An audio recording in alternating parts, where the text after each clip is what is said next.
Morrell পুলিচগিৰি।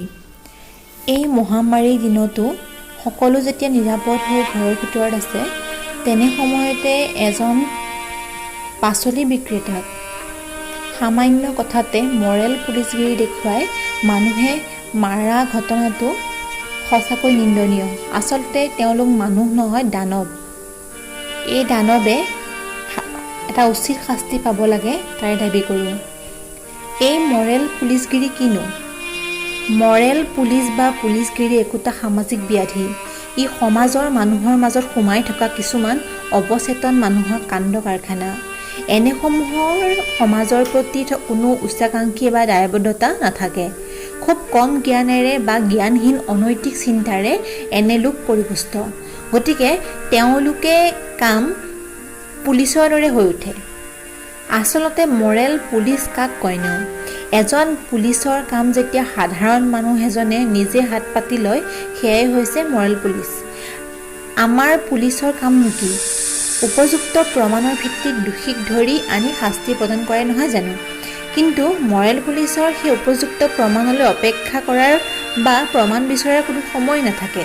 তেওঁলোকৰ এটাই কাম, আন এজনৰ কথাৰ ভিত্তিত দোষীৰ ওপৰত জঁপিয়াই পৰা আৰু সেই দোষী বুলি ধৰাত অচেতন বা মৃত্যু নোহোৱা পৰ্যন্ত শাস্তি দিয়া।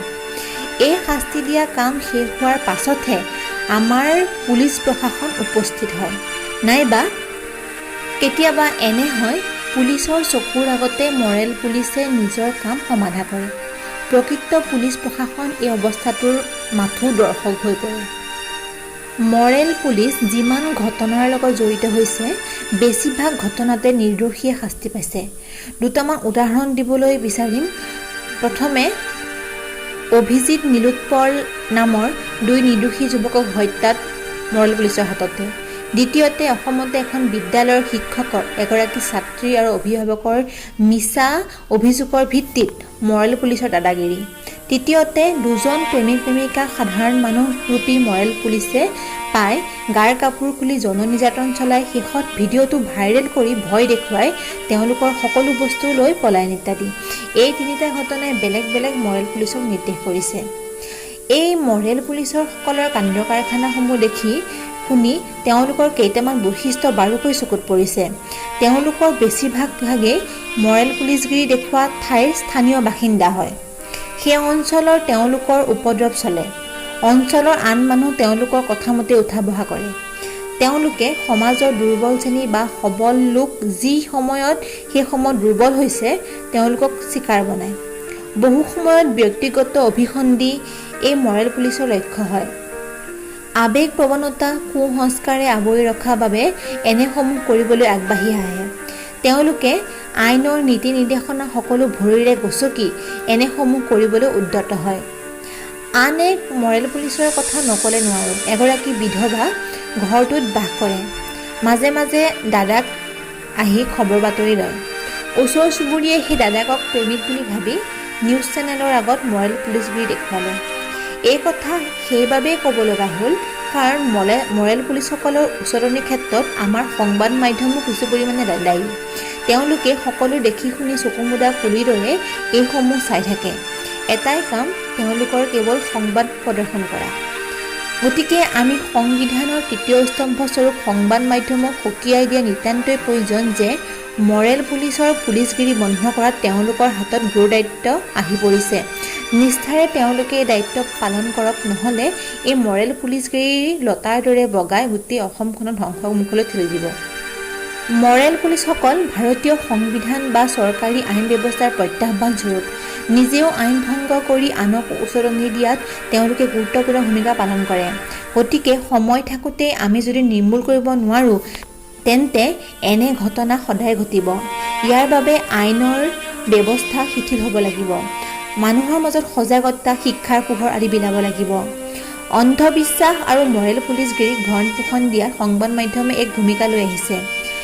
এটা সৰু ঘটনাক ডাঙৰ কথা, সকলোৰে মন আন্দোলিত কৰাৰ আদি দেখুওৱা সংবাদ মাধ্যমে এক গুৰুত্বপূৰ্ণ ভূমিকা লৈ আহিছে। উদাহৰণস্বৰূপে কেইবাটাও ঘটনা বা কথা মনলৈ আহিছে। চমুতে ঘটি যোৱা সেই নীল অভিৰ হত্যাকাণ্ডৰ মূল কাৰণ সেই অন্ধবিশ্বাস আৰু তাত সংবাদ মাধ্যমৰ ভূমিকা।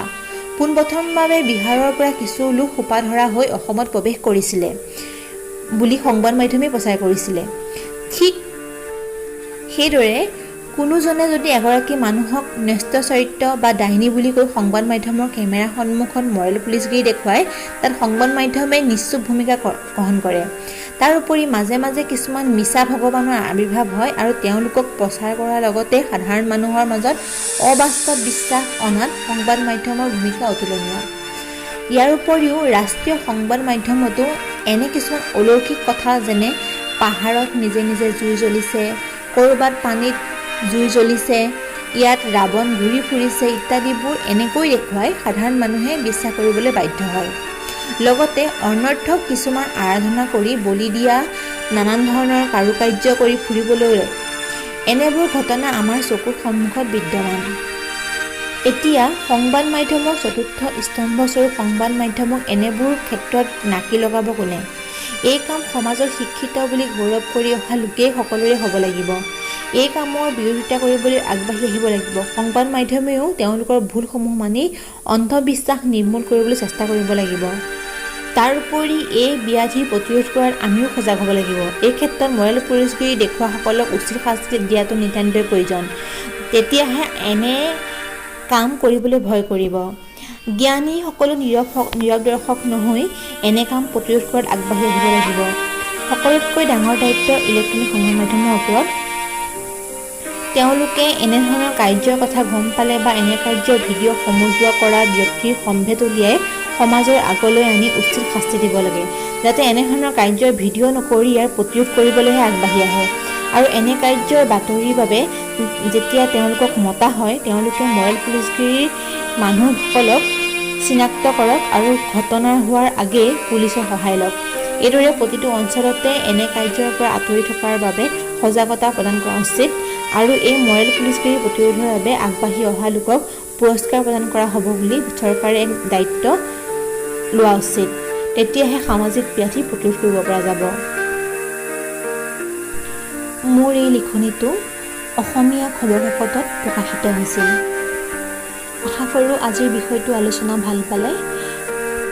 সদায় এইদৰে সাহিত্য আৰু অন্যান্য বিষয়ৰ ওপৰত আলোচনাৰে আগবঢ়াই নিবলৈ বিচৰা আমাৰ এই সাহিত্য চোতালখন চাই থাকিবলৈ চেনেলটো ছাবস্ক্ৰাইব কৰিব আৰু চাই থাকিব অসমৰ গীত। ধন্যবাদ।